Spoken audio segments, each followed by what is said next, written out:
ওমরে ফারুক রাদিয়াল্লাহু তাআলা আনহু অর্ধ দুনিয়া শাসন করেছেন। রোম সম্রাট, পারস্যের সম্রাটরা ভয়ে কাঁপতে থাকত। যে ওমরের নাম শুনলে সবাই ভয় পায়, কারণ কি? তার বডিগার্ড কেমন, অস্ত্র শস্ত্র কেমন। গিয়া দেখে না, সে একা চলতেছে, কোনো সিকিউরিটি গার্ডও নাই, বডিগার্ড একা। কিভাবে সম্ভব? মান কানা লিল্লাহ কানা আল্লাহু লাহু, যে আল্লাহর হতে পারে আল্লাহ সবকিছু তার গোলাম বানায়। রোম সম্রাট ঘোষণা করল যে একা যেহেতু চলে, তার ভয়ে সারা দুনিয়া কাঁপে, তাকে মেরে ফেলো। এটা তো সহজ, কেমনে মারবে খুঁজতেছে। বুস্তানুল আউলিয়ার মধ্যে ঘটনা আছে।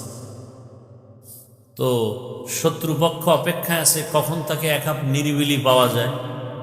খুঁজতে খুঁজতে এক জায়গায় পাইছে, পাহাড়ের পার্শ্বে একটা মাঠে। ওমরে ফারুক রাদিয়াল্লাহু আনহু ডান হাতকে বালিশ বানায় ঘুমাইতেছে একা। এই মুহূর্তে তাকে তো ধরাশয়ী করা সহজ। তরবারি নিয়ে আগাচ্ছে, আবার দাঁড়াইতেছে, আবার সামনে আগে, আবার ভয়।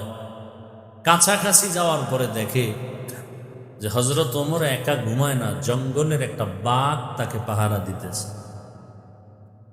খাকোবাদো আবো আতিশ বান্দা আন বামানে তু মুর্দা বাহক জিন্দা আন। আমরা তো আল্লাহর হতে পারি নাই, আল্লাহকেও আমাদের আপন বানাতে পারিনি। বাট বয়ান জবানের কথা তো অনেক মিষ্টি, অনেক সুন্দর। এজন্য তো আল্লাহর রাসূল এক হাদিসে বলছেন, ইন্নাল্লাহা লা ইয়ানজুরু ইলা সুওয়ারিকুম ওয়া আমওয়ালিকুম ওয়ালাকিন ইয়ানজুরু ইলা কুলুবিকুম ওয়া আমালিকুম। আল্লাহ উপরের হালাত দেখে বিচার করবেন না। এ কারণে আবু হুরায়রা রাদিয়াল্লাহু তাআলা আনহু থেকে এক সহিহ হাদিসের বর্ণনা, মক্কা থেকে এক ব্যক্তি আসছেন সাহাবী মদিনাতে একটা হাদিস শোনার জন্য। এসে দেখেন মদিনার বাজারে খুব ভিড়। মাঝখানে আবু হুরায়রা রাদিয়াল্লাহু আনহু হাদিস শোনাচ্ছেন সবাই। এক পর্যায়ে লোকজন চলে গেল। ওই সাহাবী বললেন, ভাই আমি আপনার থেকে একটা হাদিস শুনতে চাই, খুব নির্জনে বসে চুপচাপ, আপনি আর আমি ছাড়া কেউ থাকবে না। তো আবু হুরায়রা রাদিয়াল্লাহু তাআলা আনহু বললেন, চলেন। হাঁটতে হাঁটতে একটা খুব নির্জন জায়গায় একটা ছোট ঘরের মধ্যে ঢুকছেন। ওই ঘরে ঢুইকা আবু হুরায়রা রাদিয়াল্লাহু তাআলা আনহু বলেন, আপনি যেহেতু নিরিবিলি নির্জন একটা হাদিস শুনতে চাইছেন, আমি ওই হাদিসটাই আজ আপনাকে শোনাবো, যে হাদিসটা রাসূল আমাকে শুনাইছেন এমন এক জায়গায় বসে, সেখানে কেউ ছিল না, আমি আর রাসূল ছাড়া। এ কথাটা বলিয়াই আবু হুরায়রা একটা চিৎকার দিয়া বেহুশ হয়ে পড়ে গেল। ওই লোক ভয় পেয়ে গেছে।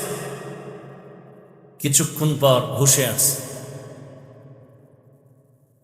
আবার ওই কথা, আজ ওই হাদিস আমি আপনাকে শোনাবো যে হাদিস রহমতের নবী নির্জনে আমাকে শুনাইছেন আর কাউকে শুনান নাই, একেবারে একা ছিলাম।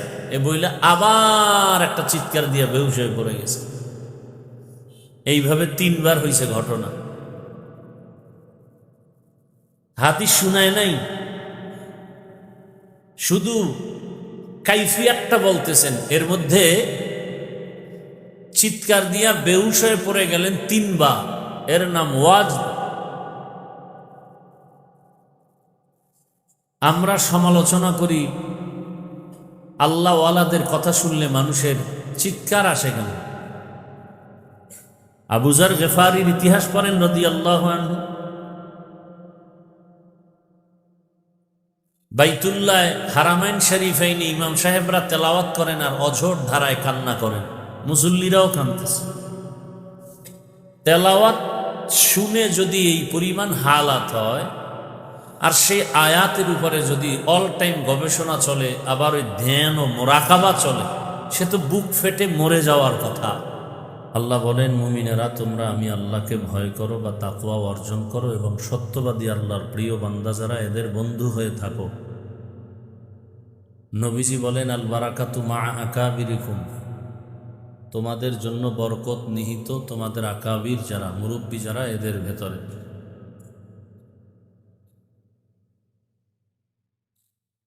তাকওয়া অর্জন করা এবং তাকওয়া পুঁজি নিয়ে নিজেকে গড়া, এটা হলো সব থেকে বড় দামি এক সম্পদ। আল্লাহ রাব্বুল আলামিন দুনিয়াতে মানুষ সৃষ্টি করেছেন এবং এই সৃষ্টির আগেই মানুষকে সৃষ্টির শ্রেষ্ঠ মর্যাদা ঘোষণা করেছেন। মানুষ দুনিয়াতে আসার পরে তার শ্রেষ্ঠত্ব ধরে রাখতে পারে যেন শান্তি সুশৃঙ্খল জীবন যাপন করার জন্য আল্লাহ দুইটা ব্যবস্থাও দিয়েছেন। এক ব্যবস্থার নাম রিজালুল্লাহ, আর এক ব্যবস্থার নাম কিতাবুল্লাহ। ব্যক্তি আর কিতাব, সমস্ত ব্যক্তিদের মধ্যে শ্রেষ্ঠ রহমাতুল লিল আলামিন, আর সমস্ত কিতাবের মধ্যে শ্রেষ্ঠ কিতাব কোরআনুল কারীম। আলহামদুলিল্লাহ, আল্লাহ আমাদেরকে এই দোনোটাই দিয়েছেন, আমরা পেয়েছি, রসুলও পেয়েছি, কিতাবও পেয়েছি। এই দুইটার কোনো একটা যদি কেউ গ্রহণ করে আর একটা ছেড়ে দেয়, তার ধ্বংস অনিবার্য। আল্লাহর কাছে মানুষ বড় দামি, আবার এই মানুষের মধ্যে সর্বোৎকৃষ্ট যারা তাকওয়াওয়ালা। ইন্না আকরামাকুম ইনদাল্লাহি আতকাকুম। তাকওয়া এমন একটা পুঁজির নাম যা অর্জন করতে পারলে সে দুনিয়াতেও বাদশা, আখিরাতেও বাদশা।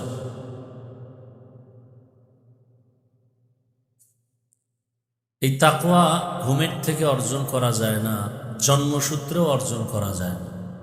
এই তাকওয়া অর্জন করার একমাত্র ঠিকানা, নবীজি বলছেন, লিকুল্লি শাইইন মা'দিনুন ওয়া মা'দিনুত তাকওয়া কুলুবুল আরিফিন। ভালো ভালো জিনিস রাখার গোডাউন আছে, তাকওয়ার গোডাউন একমাত্র আল্লাহর প্রিয় বান্দা আরেফ যারা, যারা আল্লাহকে চিনেন তাদের কলব। এজন্য আল্লাহ বলেন কুনু মা'আস সাদিকিন। আল্লাহর প্রিয় বান্দা যারা সাদিকিন, সত্যবাদী, তাদের বন্ধু হয়ে থাকো। কতক্ষণ?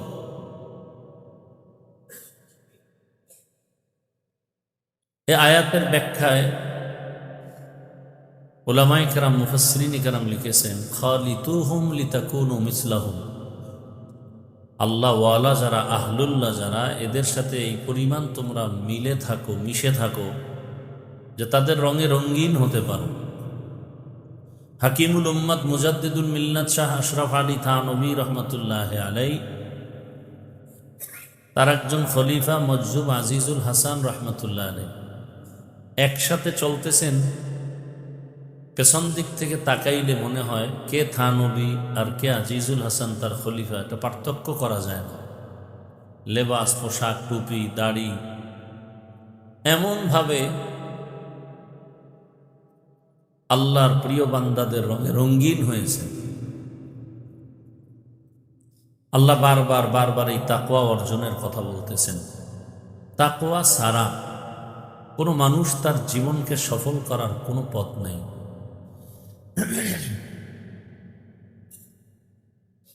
আল্লাহ পাক রব্বুল আলামিন আপনার আমার রসুল, যার কোনো গুনাহ নেই, সেই রসুলকেও আল্লাহ তাকওয়ার সবক দিতেছেন। ইয়া আইয়ুহান নাবিয়্যুত্তাকিল্লাহ ওয়ালা তুতি'ল কাফিরিনা ওয়াল মুনাফিকিন। হে নবী, আপনি তাকওয়া অর্জন করেন, কাফের মুনাফিকের অনুসরণ করবেন না।